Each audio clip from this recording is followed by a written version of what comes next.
Well, hello and welcome to the African News and Voice of the People Television. I am David Edwin. Before we begin the news, we would urge you to kindly visit our website, www.vop.ng, for fresh and trending stories. We begin the African News from Rwanda, where Rwandan President Paul Kagame has replaced the country's prime minister, naming the deputy governor of the central bank to the role without explaining the decision. The appointment of Justin Nsengiyumwa, a former British government worker who holds a PhD in economics from the University of Leicester, was announced by the office of the government spokesperson in a post on X late Wednesday.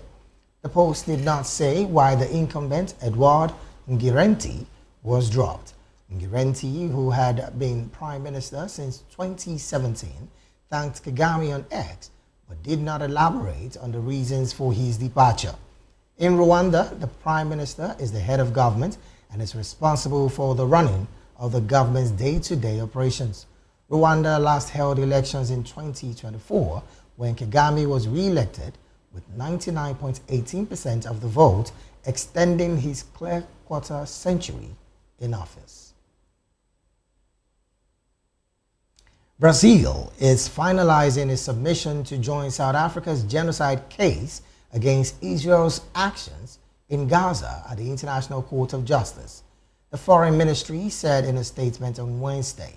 South Africa filed a case in 2023 asking the ICJ to declare that Israel was in breach of its obligation under the 1948 Genocide Convention. The case argues that in its war against Hamas militants, Israel's military actions go beyond targeting Hamas alone by attacking civilians with strikes on schools, hospitals, camps, and shelters. Other countries, including Spain, Turkey, and Colombia, have also sought to join the case against Israel.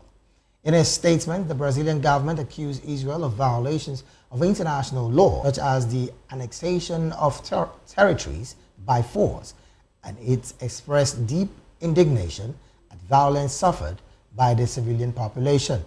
Israel denies deliberately targeting Palestinian civilians, saying its sole interest is to annihilate Hamas. Lawyers for Israel have dismissed South Africa's case as an abuse of the Genocide Convention. Elsewhere, a Kibera court in Kenya yesterday granted detectives from the Directorate of Criminal Investigation, that the DCI, 30 more days to complete investigations into 3 activists accused of inciting violence and mobilizing looters during the June 25, 2025 Gen Z demonstrations. Principal Magistrate Mercy Kanhuya allowed the application by the DCI and the Office of the Director of Public Prosecution, that's the ODPP, noting the advanced stage of investigations and the need for final forensic report. The magistrate ruled that the matter will be mentioned on August the 21st, 2025 for further directions. The 3 activists, John Mulingwa Nazu alias Garang, Mark Amiani alias Generale, and Francis Mutunge Mwangi alias Chebukati, are being investigated for multiple offenses including arson, stealing, housebreaking, burglary, and malicious damage to properties. According to Inspector George Karanja of DCI Nairobi Central, the suspects were allegedly involved in the violent aftermath of the Gen Z protests, which saw extensive damage in the Nairobi Central Business District. They were freed on a cash bill of 300,000 Kenyan shillings.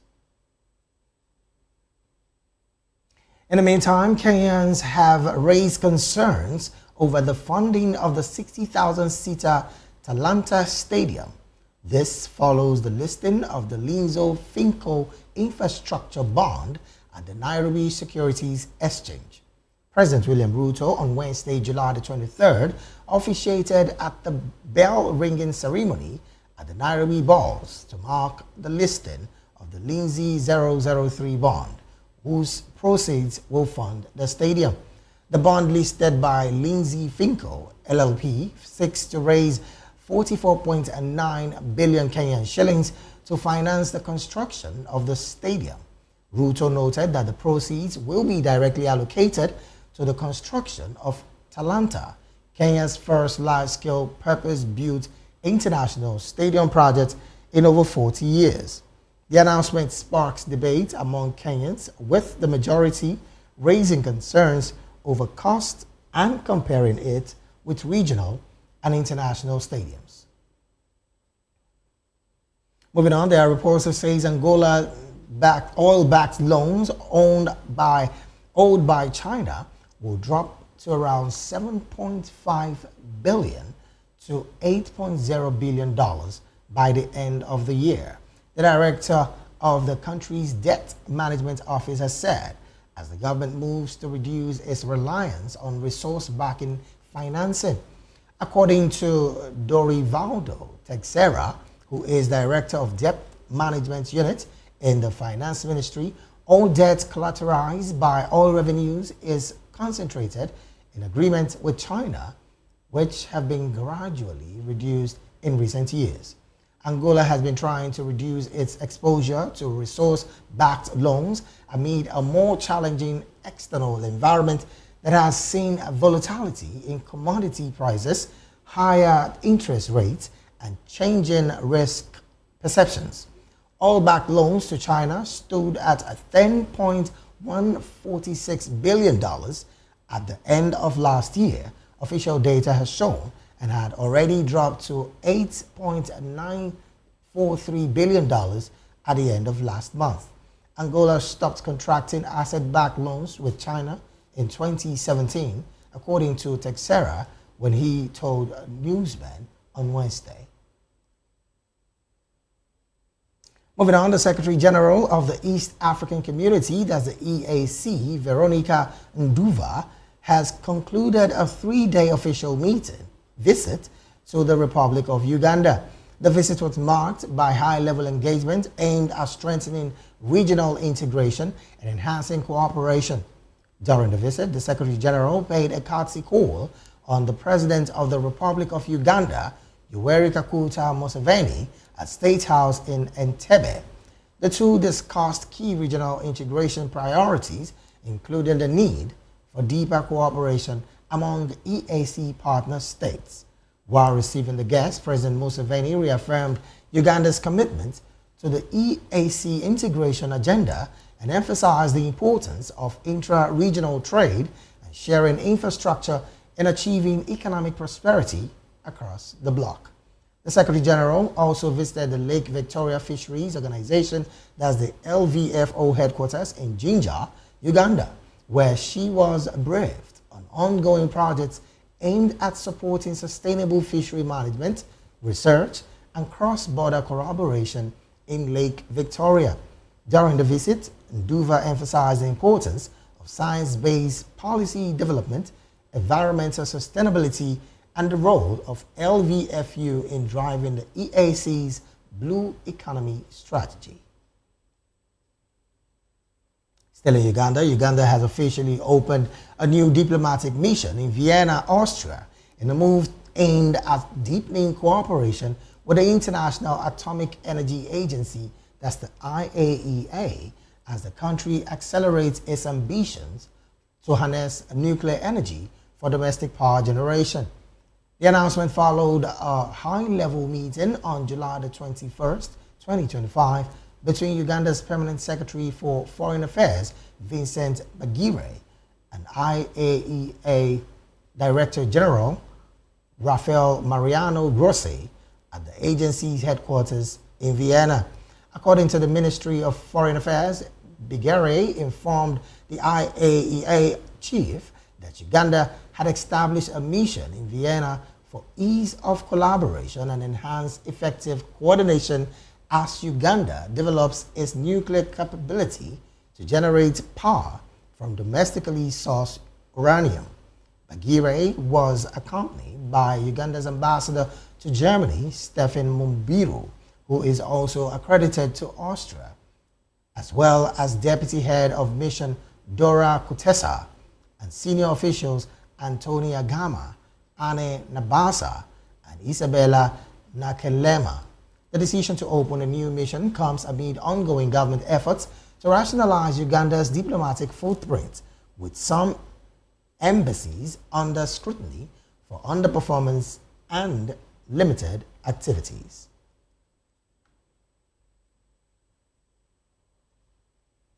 Well, joining us now to make sense of this story is Mr. Dele Fanimo, who is a seasoned reporter and Voice of the People TV's in-house political affairs analyst. A very good afternoon to you, Mr. Dele. Good afternoon. It's good to be here. All right. Well, joining us virtually all the way from Uganda is Dr. Opul Joseph from Uganda. Dr. Opul is a fellow at the University of Dar es Salaam and Gulu University, and of course the director Opul Skilling Foundation Africa. A very good afternoon to you, Dr. Joseph. Thank you so much, David, and my colleague in the studio. Thank you for reaching out to us. It's been a while. Good afternoon. All right then. We also have joining us all the way from Kenya, Mr. Martins Irere Njue. Mr. Martins is a public affairs analyst, financial advisor, and also the CEO and founder of Worldgate Insurance Agency. Mr. Martins, a very good afternoon to you. Good afternoon to you, Mr. Edwin, and my fellow colleagues. All right then, let's start off with Dr. Joseph in Uganda. Interestingly, several conversation is coming from your country, and one that is important as far as Africa and of course your country is concerned is the new diplomatic mission in Austria to advance Uganda's nuclear energy push. What's your general overview of these kind of reports? There are some quarters that have said that this seemed like a political move on the part of the president to wanting to make another political statement rather than looking inward and talking to the situations of Ugandans as it stands. Yeah, thank you so much, David. I don't know who's the background. I don't know who's the one of the other colleagues. There's a background coming up, the echo from the background. But getting back to Uganda opening diplomatic missions in Austria, I would like to first of all to thank the government of Uganda and the government of Austria for establishing the diplomatic relations. That may not only benefit Uganda as far as the nuclear energy and other reasons for the establishment are concerned, but you know that a country cannot survive on its own. We need the collaborations with the rest of the world, especially my focus and my emphasis is on the issue of trade. We need to trade with the rest of the world. We need to export our products to those countries. We need to import from those countries. We need to learn from them. They need to learn from us. So to me, this is a very good movement in Kakuta. Even if there are other people who are viewing it from the political lens, for me, I'm looking at more from the so I welcome the establishment of the embassy in Austria.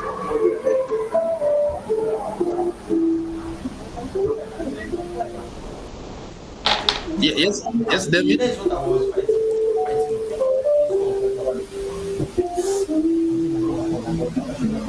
All right then. Well, I'm going to still stay with you, Mr. Joseph. Doctor, interestingly, this conversation about the nuclear energy push coming from your country, a lot of persons have said that this is something that would help the country when it comes to nuclear energy, and most importantly, looking at the fact that, yes, Uganda seems to have some level of relationship, good relationship on the path of Vienna, Austria. Is there the possibility that the presidency is trying to maybe get Ugandans to enjoy the dividends of democracy? Because this is one thing that he has said he wants to do.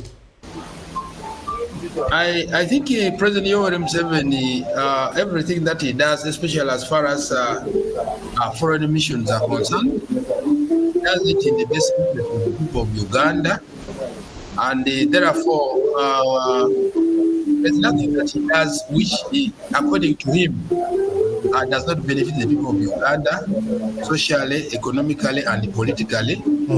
Actually, there are some missions that are almost closed, where the president does not see investing money does not benefit the people of Uganda. No need to continue such a mission. But as far as this foreign mission is concerned, the president has already made analysis. The security has already advised that it's a mission worthwhile to undertake. And it's upon this background that the president resolved to establish a mission in Austria. Of course, that views are welcome from, people have different lenses. There are those who are saying that maybe the president has his individual interests and so on. Yeah, also those who think like that, their views are welcome. But to the best of my knowledge, the president of Uganda does everything in the best interest of the people of Uganda.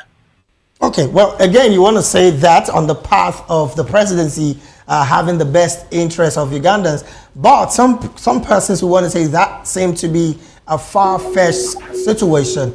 I'm still going to stay with you because, hey, this is about a country that you're in. Some quarters have said that the presidency is not particular about the internally generated fund in the country as concerning both agriculture and, of course, macroeconomy growth, but rather would want to have international relations with some of the countries that have been deemed as a country that he wants to use as ally just in case he doesn't get the next vote in the coming election. What do you say about these conversations that are contrasting views of the president of Uganda presently? Yeah, thank you so much, David. I think the first of all, like I said earlier, in a society, people have different views.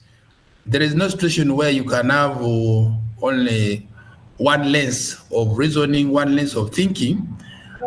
So those who are thinking that President Museveni is establishing a foreign mission in Austria, perhaps because of electioneering, because of politics, and so on. That's the way they think, which is okay. But also, it should be noted that whether President Museveni gets a vote or he does not get the vote, I think the Austrian government has no business in this area.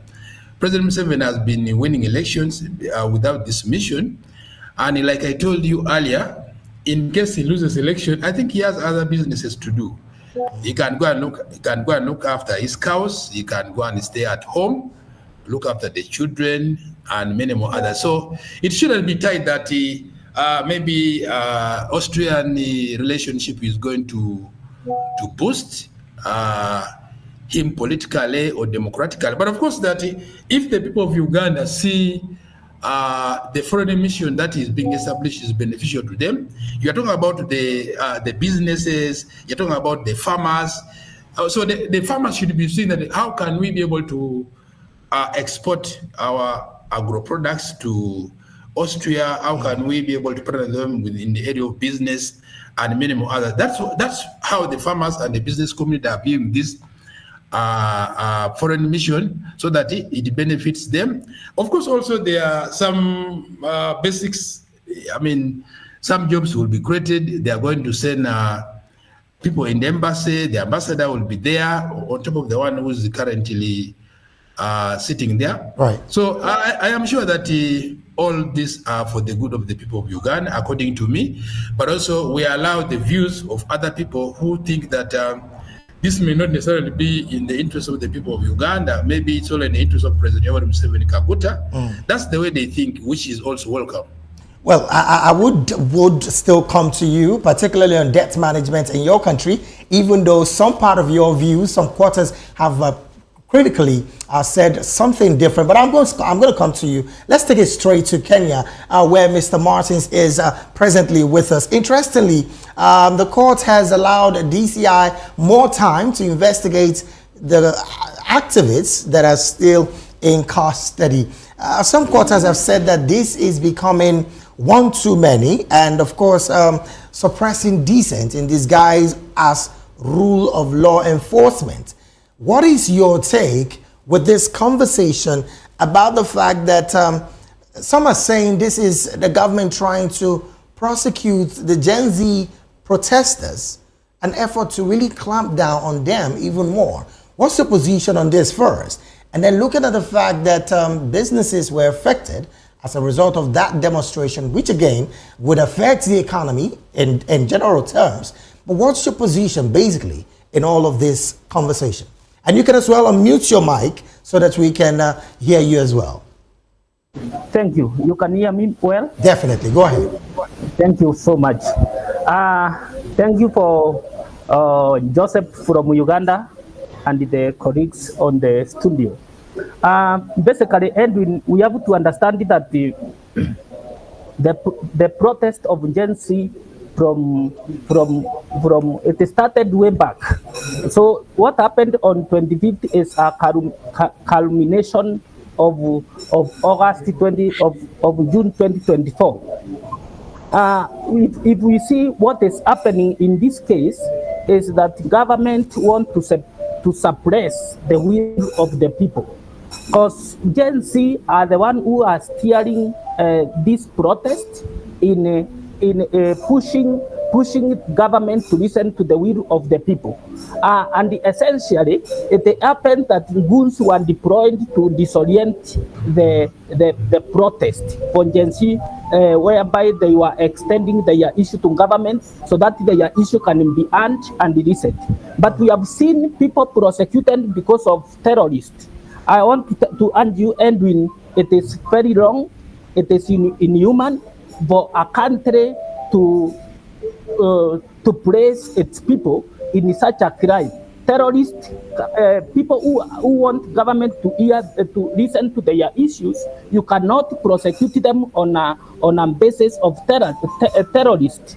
And basically, property was destroyed, police station were touched, hospital were touched, and many people lost their life. Right. And this case happening whereby the government is having an hand and the capture of judiciary, it happens. This is offending the role of human. You can see action. Action is when now issue of burning properties, assets, supermarket, and what have you, breaking into supermarket. Those are cases. The government should prosecute these people, but prosecuting them on the basis of terrorists, that is very wrong, and that's why you can see this matter is taking another trajectory, okay. And the same matter has been extended for DCI to submit the final marks. All right then. Now again, I'm still going to stay with you, Mr. Martins. You're a business person, and I know for a fact that when businesses are affected, you definitely would know that, of course, the economy of the country would be grossly affected as well. The president did made a declaration to the security operatives that they should shoot at the leg of any individual that would be wanting to disrupt or destroy businesses, because from the last demonstration, there were indications that several properties and businesses were affected as a result of that demonstration. From your perspective as a business person, what would you say is the major reason why the people practically are going after businesses and, of course, hospitals, like you mentioned earlier, rather than having a peaceful demonstration to clearly state their grounds with the government? Thank you, Edwin. You understand that these protests were goons that were being ironed to disorient the will of the Gen Z. And these goons are the ones who have destroyed the property. They have actioned the police station. They have broken into businesses, and these people are not. These goons are not arrested. Basically, when you find the people who are sought by the police, these were people that were, these are republic that were already formed on their head. They didn't have anything. They didn't have solid weapon. These are the people that have been affected, and the government are following on them. But those who are hired are the criminals, are militias that have destroyed the business. But we have not seen these people prosecuted and being imprisoned. So they are diverting the energy to arrest the human rights who are just individuals who are pleading the cases against agency who are being prosecuted. Now, this is just what we call government suppressing the will of the people. Because when government operates in fear, it shows that it can do anything to disorient the legitimate movement. Okay. I'm going to come to the studio here, and I'm going to talk with Mr. Dele Fadimo. You're a seasoned reporter right here in Nigeria. And interestingly, this conversation around demonstration is something that is consistently across Africa, that consistently happen across Africa. There is a conversation about the fact that, just like Mr. Martins did mention, that in the peaceful demonstration by the Gen Zs last year, there were some political talks that were infiltrated in that demonstration, which the government is not talking against, but rather talking about the fact that activists who started the protest are the ones being picked and being prosecuted. There is also the conversation here in Nigeria as well, which is a breaking news anyway, that the NSAS, according to a court release just today, court has awarded 10 million naira in damages against the police, particularly on the NSAS demonstration. Looking at this overview, how do you think the people can manage demonstrations to not get infiltrated by maybe political talks, as they are called right now?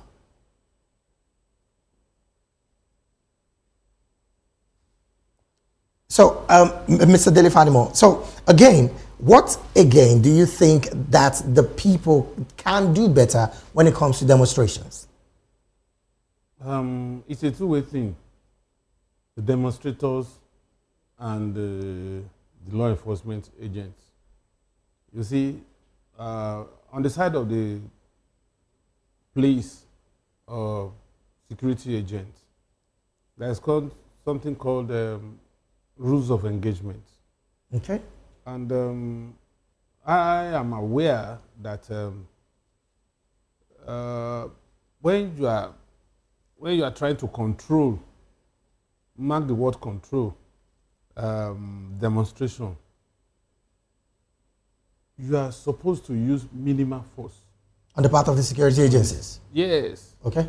And that minimal force includes the baton for somebody who is becoming belligerent, restraining, and then you use the glass shield that enables you to see the person on the other side, as well as protect you from stones that may be hurled at you.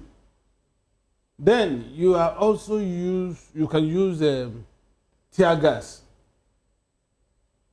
on the protesters, okay, so that at least it could incapacitate them to some extent. And if there is need for you to arrest, you arrest and you use handcuff to restrain protesters until they are calm. That is to the extent of. It is only when it becomes grave that the life of that policeman is being threatened by the protesters, like maybe injuring him to the point that the injury becomes life-threatening. The colleague may want to, and not just opening fire immediately like that. There are what is called rubber bullets in the civilian parlance. Okay. So you use that to demobilize the rampaging protester. So in other words, that is on the side of the police. Okay, so in other words, when it is extreme cases that people maybe have killed a policeman, or that policemen are also in danger, And that is where the power of discretion of the leader of that team. Yes. You understand? That is the commander of that troop.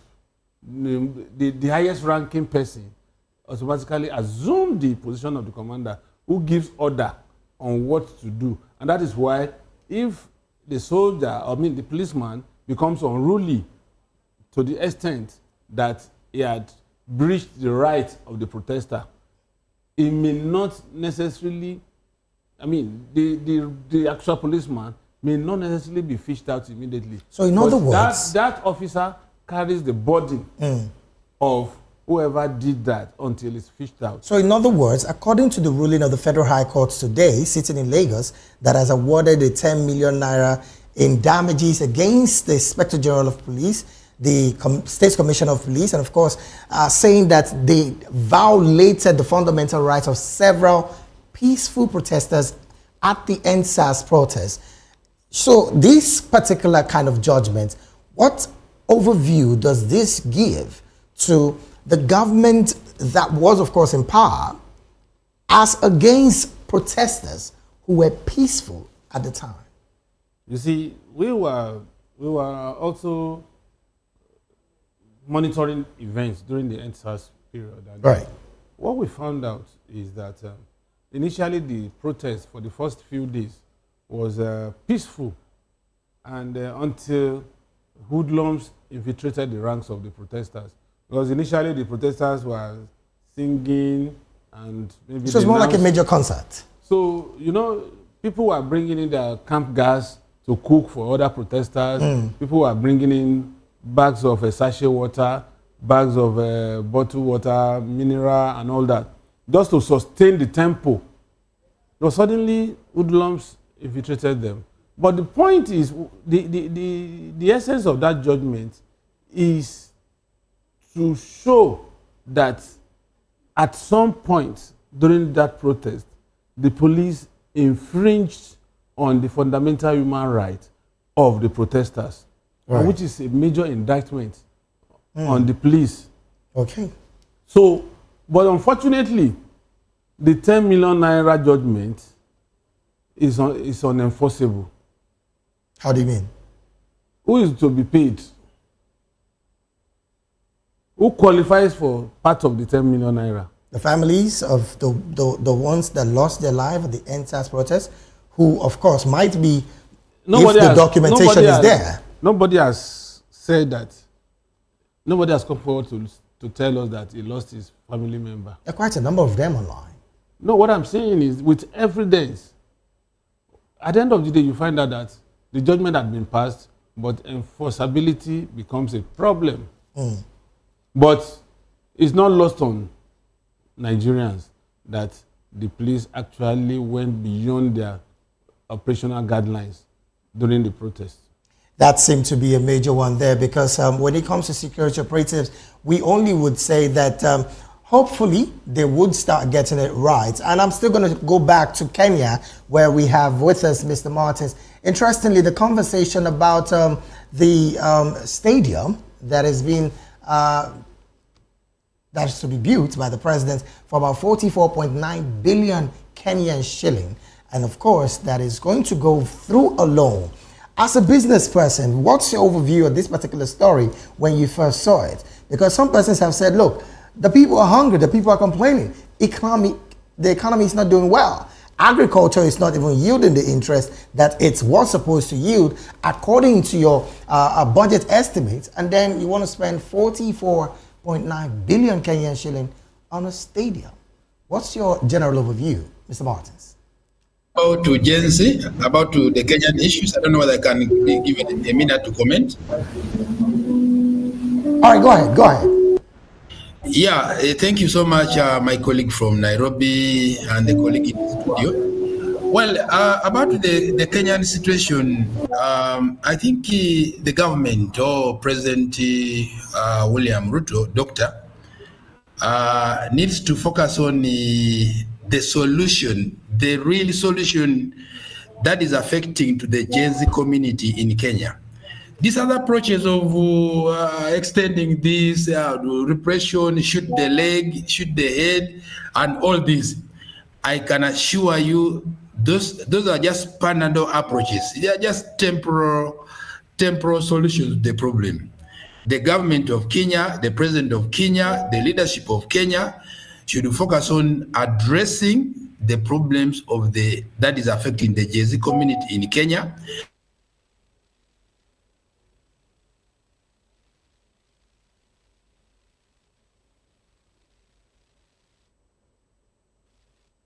Oh dear. Well, I think there is some level of network disconnection there, but I don't know if Mr. Martin Siririn-Dre is still with us.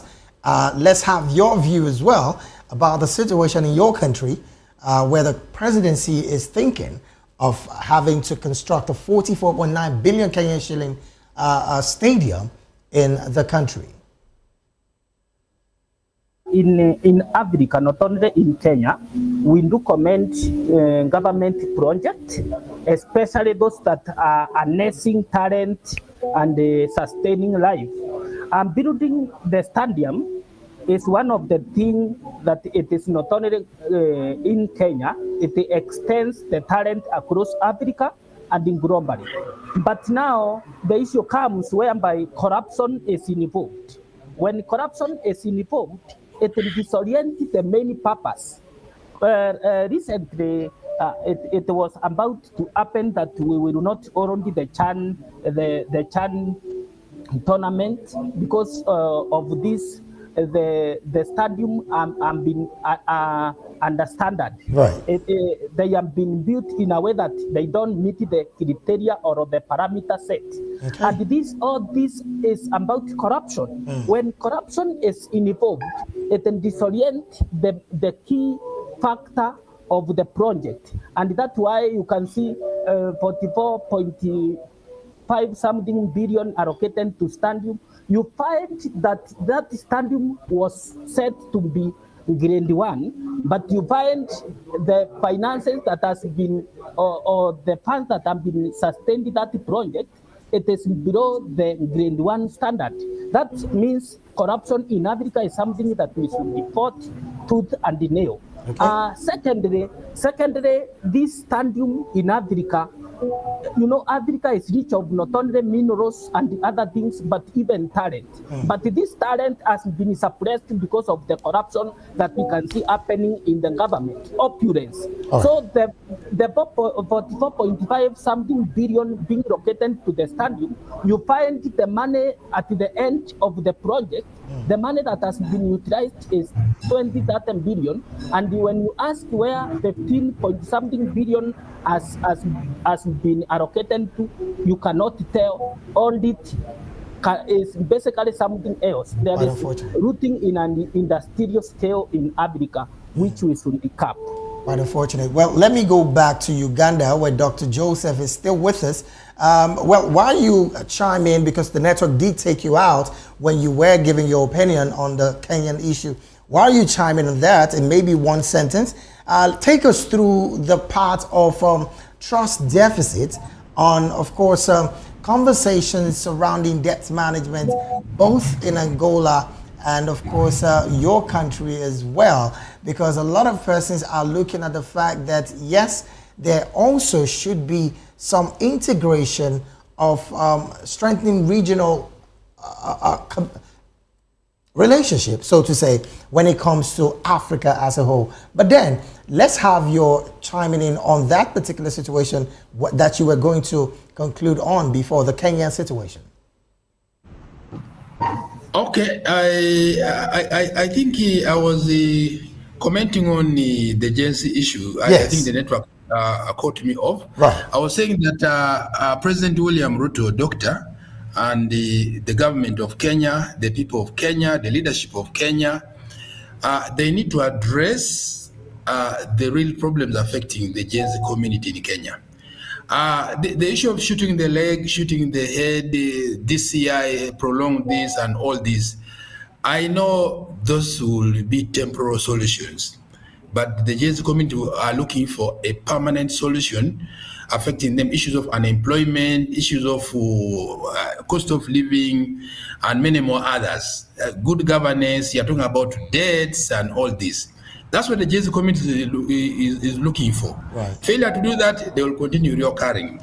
Now, coming to Uganda, you're talking about the issue of debts, bad debt, big debts, and so on, including not only Uganda, the rest of African countries, and maybe those in the global south, but specifically Africa, specifically. If you did budget analysis for most of African countries, Uganda inclusive, you realize that big chunks of the money goes to pay debts. And from the Ugandan point of view, right now I don't have accurate statistics about our debt in Uganda. All right, then. But it's quite a big one. But if you analyze the budgeting process and the budgets in all African countries, right, where is the money going? What is it being spent on? Huge question You there.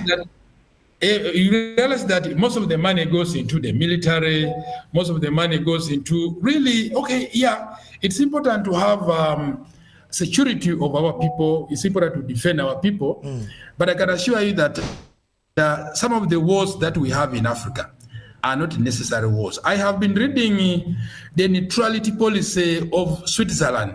All right, from 1814. We are out of time right now. Had been in wars. Quite unfortunately, we're out of time, Dr. Joseph, because I would love you to have continued. But yes, we're out of time on the analysis segment of the African News this beautiful afternoon. I want to say a big thank you to all of the gentlemen who joined in the analysis segment. We had with us right here in the studio, Mr. Dele Fanimo, a seasoned reporter here in Nigeria, and of course, Voice of the People TV's in-house political affairs analyst. And of course, from Uganda, we had Dr.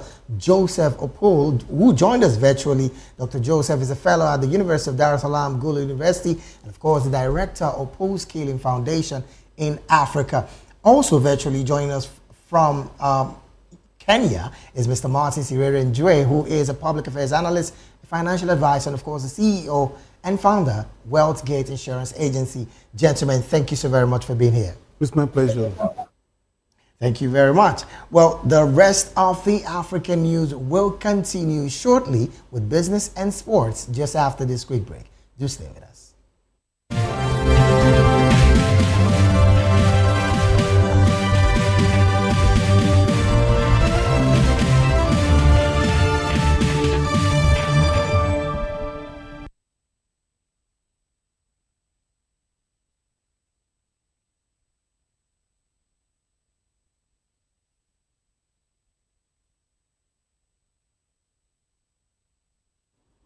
Glad to have you back. It is still the African News right here in Voice of the People Television. Now to more stories.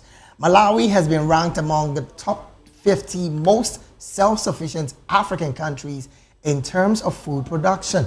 This is according to a groundbreaking study published in the journal Nature Food. The study, which assessed 186 countries based on their ability to feed their population across 7 major food groups, placed Malawi alongside 7 other African nations that are defying the odds to meet a substantial portion of their food needs through local production. According to the findings, Malawi scored particularly high in the production of fruits, about 243%, and starchy staple, about 221%, surpassing the recommended dairy levels. The country, however, lagged behind in dairy production, producing only 17% of natural requirements in the category. Beside Malawi, other African countries that made the top 50 list include Mali, Niger, Cameroon, Senegal, South Sudan, Tunisia, and Morocco. Mali topped the African pack with what has been described as impressive self-sufficient in fruits, translating to 107%, I beg your pardon, and starchy staples 236%, while South Sudan had a remarkable dairy score of 303%. And they're still talking African business stories. South Africa's Kumba Iron Ore's mineral sales rose 3% during the first half of the year, helping to offset inflation-related cost increases following an improvement in rail freight and port operations, according to some reports on Thursday. In the trading update ahead of the release of its first half-year results on July the 29th, the Anglo-American unit said its sales for the 6 months to June the 30th were 18.7 million metric tons, up from 18.1 metric ton during the same period last year. Kumba, Africa's biggest iron ore miner, expects headline earnings to be between 6.841 billion rand and 7.341 billion rand, amounting to 389.40 million and 417.80 million dollars in the 6 months, compared to 7.148 billion previously. The company kept its full-year production and sales forecast within the range of 35 million to 37 million metric tons. Still talking business, China's state oil and gas major Sinopec Group said it has signed a contract to explore a natural gas block in Algeria that potentially holds large shale gas resource. The contract was signed earlier this week between Sinopec International Petroleum Exploration and Production Corporation, that's SIPC, and state-run Algerian oil and gas company Sonatrach. Sinopec, formerly known as China Petrochemical Corp, said in June that the GEG block has proven conventional gas resource, but potentially also holds sizable shale gas resource. Before bidding, Sinopec conducted multiple rounds of evaluations of the target block by fully leveraging on company's expertise and integration in developing unconventional oil and gas resource, Sinopec said in its in-house newspaper in June. The GEC contract follows an earlier $850 million deal in February, in which Sinopec and Sonatrach agreed to jointly explore and develop Hasi-Barkin North Field.